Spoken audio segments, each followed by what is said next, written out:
little bit about myself. Emily told you, yes, I was a legal aid lawyer when I got out of law school, and I've had lots of wonderful opportunities. But what I thought I would tell you about is that I am a proud product of and parent of public education.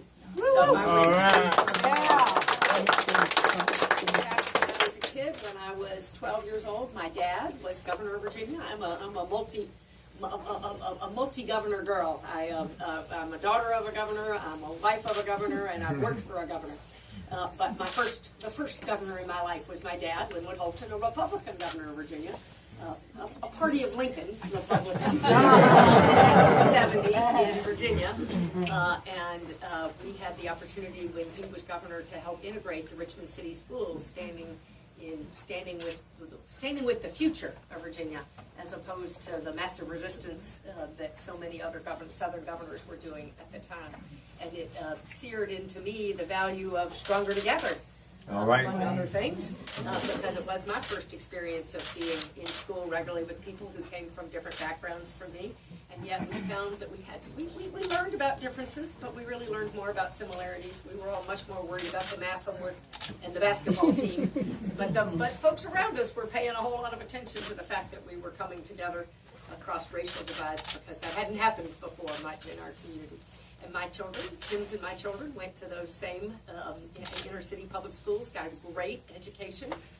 All three of them now young adults. Got music and arts education even in the public schools, which makes me especially proud. And so that made me especially proud with my many different careers to have had the opportunity to serve Virginia as Secretary of Education. I was doing that happily away 2.5 months ago when Tim got a call on a certain Friday night at 7:32 p.m., but who was counting? Got that call from Hillary, who asked him to join the ticket, and I was with her and her team that weekend and asked how I could be helpful. And she said she wanted me to travel across the country, and particularly to listen to teachers, to parents, to students, to other educators, and bring feedback back for the campaign. And I said, I'm all in. All right. Yeah. That Monday morning and turned in my resignation, and I've had the honor to be traveling for Hillary ever since. And it has been an honor. I've gotten to visit with folks all across the country, especially battleground states. So as you can imagine, I've been in Florida a good bit, but this is my first time in the Panhandle, and I'm really, really pleased to be here. Well, you don't need me to tell you anything about Hillary. You already know that when we inaugurate her in January, we will be inaugurating the most qualified person to walk into that office in a long, long time. Her wealth of experience going back to her early days as an advocate for children and families, right up through her time as a senator, working across party lines to get things done in the Senate, and then her phenomenal leadership as Secretary of State. We have so much to be proud of. But here's something I'll tell you from getting to watch her up close and personal over the last couple of months. Hillary is an amazing listener. I hope you saw that little snip of that in the second debate, the debate with the town hall folks. You saw her walking over to those questioners, really trying to understand. You know, there was a guy who asked a healthcare question. She really wanted to know what was on his mind. The Muslim woman who was saying, am I going to feel included in this great nation going forward? The fellow who asked the energy policy. She really was trying to understand what their perspective was, what they were bringing to it. And I've seen her do that up close and personal when we were on this bus tour together. She's worried about everybody. She's the ultimate multitasking mom and grandma. You know, so she's busy worrying about policy. She's worrying about her next speech. She's talking with Tim and former President Clinton between stops about what are we going to do in the Mideast. And then she's worried about the bus driver, and has she had time off, and has she had time to call her children back home in Georgia. So she's a great listener. She's a warm, strong human being, and we're going to be so proud of her when we inaugurate her. And on top of all that, we're going to get to break the glass ceiling. Yes.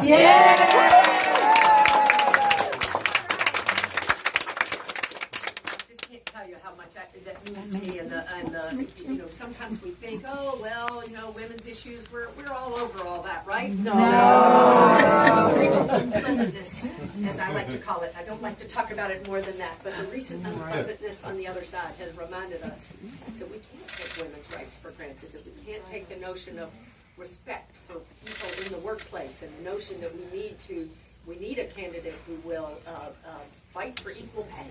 We'll fight for the notion that women should be respected in their most intimate decisions about reproductive care, that women will be treated fairly and will be free from harassment in the workplace and throughout, and that everybody will be treated with dignity and appreciation, that we can't take those things for granted, but we do have a candidate that we know will uphold those values. And then, so that brings me to my husband. And I'll tell you the thing, I can tell you lots about my husband. He was a civil rights lawyer. We met at law school. Actually, he is from Kansas. I'm from Virginia. We met at Harvard. We said we wanted to go be near family. My family's from Virginia. I'm the better negotiator. We've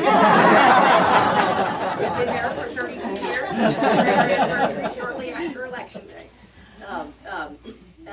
So I could tell you all about his career. He was on city council, he was mayor, he was lieutenant governor and a governor all before he served in the Senate. But this is what I'm going to tell you about him. Tim is so thrilled about the opportunity to be a strong man supporting a strong woman. All right.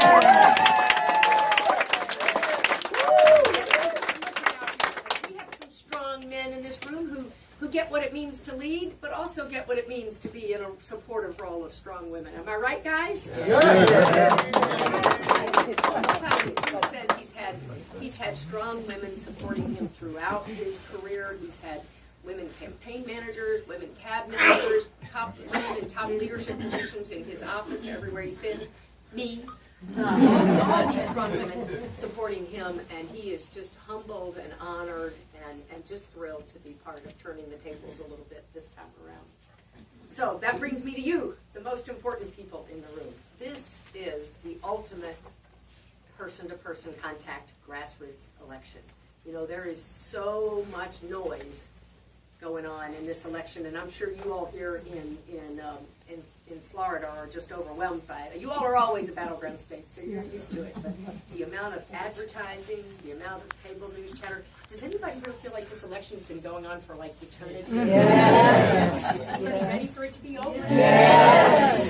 But just all that noise and so much unfortunate stuff that's been distracting from having genuine conversations about real issues. But Tim's my best political advisor, and he says that in this kind of election, the person-to-person contact matters even more. It always matters.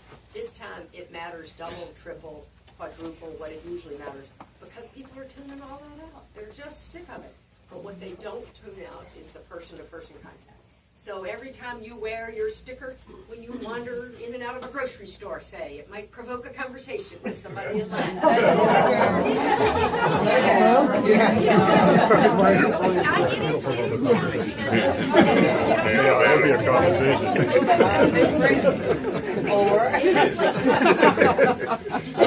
You kind of have your friends where you know where they stand. Oh, yeah. You can talk to them, and then you have others if you don't know. It's a little uncomfortable, but here's my suggestion. It doesn't have to be confrontational. It can be as simple as, hey, I've got a candidate that I'm excited about. I'd love to share with you, hear what your questions and concerns are. Maybe we can illuminate each other. Or it can be as simple as sending out on your social media. Now, I'm not very social media. I'm too old. My children haven't taught me.